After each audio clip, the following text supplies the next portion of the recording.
Hi rookies, Jen here.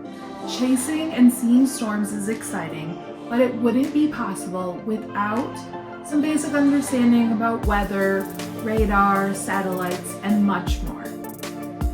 Over the next few videos, we are going to discuss these different aspects and build a foundation. I hope my videos inspire you to learn how you can prepare for the severe weather that may impact you.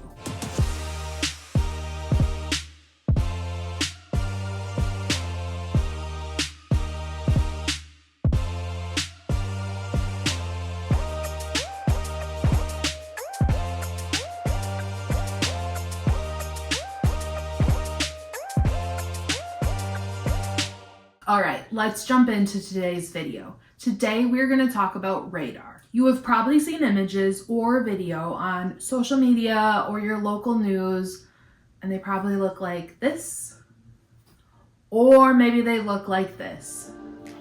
I will admit my understanding of these images was very limited until a few years ago. To learn more about radar, one of the resources I relied on was Jetstream, the National Weather Service online weather school.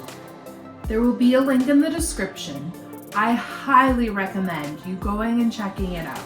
There are way more topics than just radar, and it will go into so much more detail than I will go into in any of my videos. My short and sweet summary: radar sends out radio waves, they hit targets, they come back, smart stuff happens, and we have radar scans.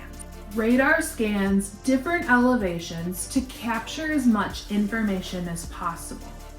A complete set of elevation scans is called a volume scan. How long a volume scan takes to complete depends on the mode the radar is in. There are two options: clean air mode and precipitation mode. Clear air mode is used when the weather is quiet. It also helps prevent wear and tear on the equipment. A volume scan when in this mode is completed every 7 to 10 minutes. When precipitation is detected, the radar will switch over to the precipitation mode. In this mode, a volume scan is available every 4 to 6 minutes. Now you might be wondering why on earth I'm telling you this information. The simple answer: radar is always going to be a few minutes behind you. You are not looking at the immediate information. Say it is currently 3:30.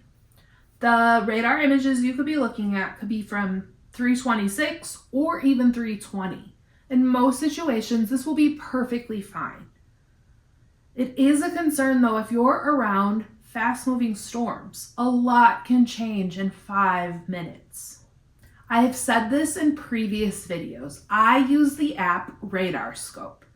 When I'm looking at the radar, I can see in the corner a timestamp that will tell me what time these images are from. If you're using a different app to look at radar, hopefully the timestamp is also available to you. Actually, can you let me know in the comments what radar app you prefer to use? There are no wrong answers. I'm just curious.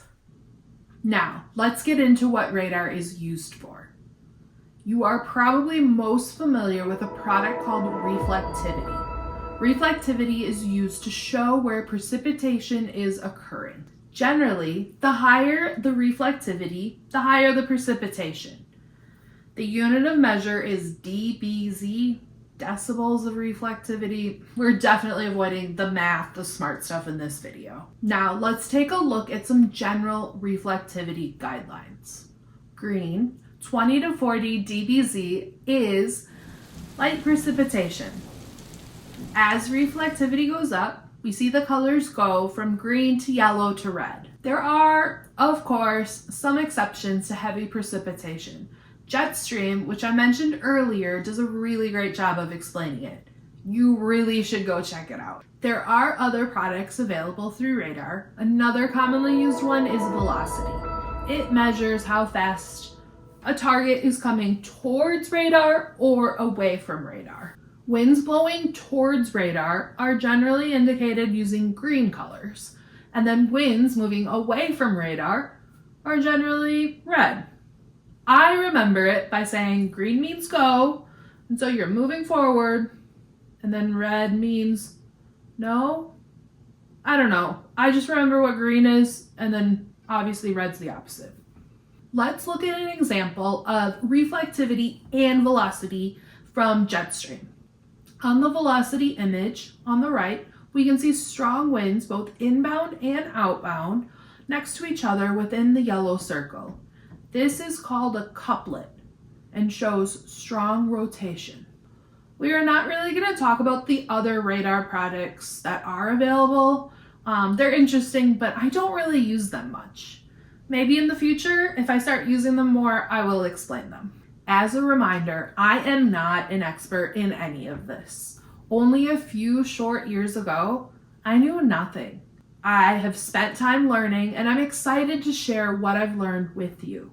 If you feel a bit overwhelmed by the smart stuff, take a breath, it's okay. Remember, we all started as rookies.